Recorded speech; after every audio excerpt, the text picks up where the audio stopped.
NCB times ಮೀಡಿಯಾಗೆ ಸ್ವಾಗತ. ನಾನು ದರ್ಶನ್ ಹುಣಸೂರು. ಉಪಚುನಾವಣೆಗೆ ಕಾಂಗ್ರೆಸ್ನ ಟಿಕೆಟ್ ಘೋಷಣೆ ಆಗದ ವಿಚಾರಕ್ಕೆ ಸಂಬಂಧಪಟ್ಟ ಹಾಗೆ ಗೃಹ ಸಚಿವರಾದ ಡಾಕ್ಟರ್ ಜಿ ಪರಮೇಶ್ವರ್ ಅವರು ಹೇಳಿಕೆ ಕೊಟ್ಟಿದ್ದಾರೆ. ಟಿಕೆಟ್ ಘೋಷಣೆ ಕಷ್ಟ ಏನಿಲ್ಲ, ಗೆಲ್ಲಬೇಕು ಅನ್ನುವಂತಹ ಕಾರಣಕ್ಕಾಗಿ ಚರ್ಚೆಯನ್ನ ನಡೆಸಲಾಗ್ತಾ ಇದೆ. ಯಾರಿಗೆ ಟಿಕೆಟ್ ಕೊಡಬೇಕು ಅಂತ ಹೇಳಿ ಎರಡೂ ಕಡೆಗಳಿಂದ ನೋಡಲಾಗ್ತಾ ಇದೆ. ಶಾಮನೂರು, ಮೇಟಿ ತೀರಿಕೊಂಡ ಕ್ಷೇತ್ರಗಳು, ಅವರ ಕುಟುಂಬಕ್ಕೆ ಟಿಕೆಟ್ ಅನ್ನ ಕೊಡಬೇಕು ಅಂತ ಹೇಳಿ ಸಹಜ ಬೇಡಿಕೆ ಇದ್ದೇ ಇರುತ್ತೆ. ಒಂದು ಕಡೆಯಲ್ಲಿ ಹೆಚ್ಚು ಮೈನಾರಿಟಿ ಇದ್ದಾರೆ ಅಂತ ಹೇಳಿ ಟಿಕೆಟ್ ಅನ್ನ ಕೇಳಲಾಗ್ತಾ ಇದೆ. ಅಂತಿಮವಾಗಿ ಪಿಸಿಸಿ ಇದನ್ನ ತೀರ್ಮಾನವನ್ನ ಮಾಡುತ್ತೆ. ಬಾಗಲಕೋಟೆಯಲ್ಲಿ ಅಷ್ಟೇ ಮೇಟಿ ಮಗನಿಗೆ ಕೊಡಬೇಕು. ಆದರೆ ಬಹಳಷ್ಟು ಜನ ಆಕಾಂಕ್ಷಿಗಳಿದ್ದಾರೆ. ಸರ್ಜೇವಾಲಾ ಅವರು ಬಂದು ಈ ಬಗ್ಗೆ ಚುನಾವಣೆಗೆ ಸಂಬಂಧಪಟ್ಟ ಹಾಗೆ ಚರ್ಚೆಗಳನ್ನ ನಡೆಸ್ತಾರೆ. ಜೊತೆಗೆ ಬೇರೆ ಬೇರೆ ವಿಚಾರಗಳನ್ನ ಕೂಡ ಮಾತನಾಡಲಾಗುತ್ತೆ. ಶಾಮನೂರು ಕುಟುಂಬಕ್ಕೆ ಟಿಕೆಟ್ ಕೊಡುವಂತಹ ವಿಚಾರಕ್ಕೆ ಚರ್ಚೆಯನ್ನ ನಡೆಸಲಾಗುತ್ತೆ. ಯಾರು ಗೆಲ್ತಾರೆ ಅನ್ನುವಂಥದ್ದು ಕಾರ್ಯಕರ್ತರ ಬಳಿಯಲ್ಲಿ ವರದಿ ಕೂಡ ಇರುತ್ತೆ. ಚುನಾವಣೆಗೆ ಯಾರು ಹೆಚ್ಚು ಕಂಫರ್ಟಬಲ್ ಆಗಿರ್ತಾರೆ ಅವರನ್ನ ನೋಡಿ ಟಿಕೆಟ್ ಅನ್ನ ಕೊಡಲಾಗುತ್ತೆ ಅಂತ ಹೇಳಿ ಡಾಕ್ಟರ್ ಜಿ ಪರಮೇಶ್ವರ್ ಅವರು ತಿಳಿಸಿದ್ದಾರೆ.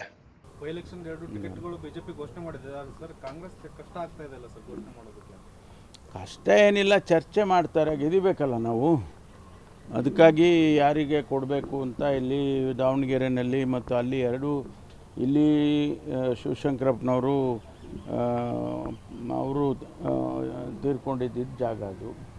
ಈಗ ಅವರ ಕುಟುಂಬಕ್ಕೆ ಕೊಡಬೇಕು ಅನ್ನೋದು ಸ್ವಾಭಾವಿಕವಾಗಿ ಅವ್ರು ಕೇಳ್ತಾರೆ. ಮತ್ತು ಅಲ್ಲಿ ಹೆಚ್ಚು ಮೈನಾರಿಟಿ ಇದ್ದಾರೆ ಅಂಥೇಳಿ ಮೈನಾರಿಟಿಯವರು ಕೂಡ ನಮಗೆ ಕೊಡಿ ಅಂತ ಕೇಳ್ತಿದ್ದಾರೆ. ಅಂತಿಮವಾಗಿ PCC ಅವರು ತೀರ್ಮಾನ ಮಾಡ್ತಾರೆ. ಬಾಗಲಕೋಟೆಯಲ್ಲೂ ಕೂಡ ಅಷ್ಟೇ ಮೇಟಿಯವರು ಅವರ ಮಗನಿಗೆ ಕೊಡಬೇಕು ಅಂತ ಹೇಳಿ. ಮತ್ತು ಅಲ್ಲಿ ಭಾಳ ಜನ ಆಕಾಂಕ್ಷಿಗಳಿದ್ದಾರೆ ನಮ್ಮ ಪಕ್ಷದಲ್ಲಿ. ಅವರೆಲ್ಲ ಅವಕಾಶಕ್ಕಾಗಿ ಕಾಯ್ತಾ ಇದ್ರು ಇಷ್ಟು ದಿವಸ.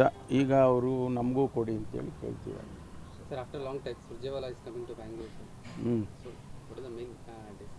ಅದೇ ಈ ಚುನಾವಣೆ ಚರ್ಚೆಗೋಸ್ಕರ ಬರ್ತಿದ್ದಾರೆ ಅಂತ ಅಂದ್ಕೊಂಡಿದ್ದೀನಿ. ಹಾಗೆ ಬೇರೆ ಬೇರೆ ವಿಚಾರಗಳು ಇರ್ತಾವಲ್ಲ. ಒಬ್ಬ ಜನರಲ್ ಸೆಕ್ರೆಟ್ರಿಗೆ ಏನು ಮಾಡಬೇಕು ಅಂತ ಗೊತ್ತಿರುತ್ತೆ. ಅದೆಲ್ಲ ಅವರು ಮ್ಯಾಂಡೇಟ್ ಇಟ್ಕೊಂಡು ಬರ್ತಾರೆ. ಸರ್, ಇಲ್ಲಿ ಪ್ರಶ್ನೆ ಇರ್ತಕ್ಕಂಥದ್ದು, ಅಲ್ಲಿ ಮೇಟಿ ಕುಟುಂಬಕ್ಕೆ ಕೊಡ್ತಾ ಇದ್ದಾರೆ ಟಿಕೆಟು, ಇಲ್ಲಿ ಶಾಮನೂರು ಕುಟುಂಬಕ್ಕೆ ಇಲ್ಲ, ಯಾಕೆ ಇಷ್ಟು ಬಂದ ಅನ್ನೋದು ಒಂದು ಪ್ರಶ್ನೆ ಇದೆ.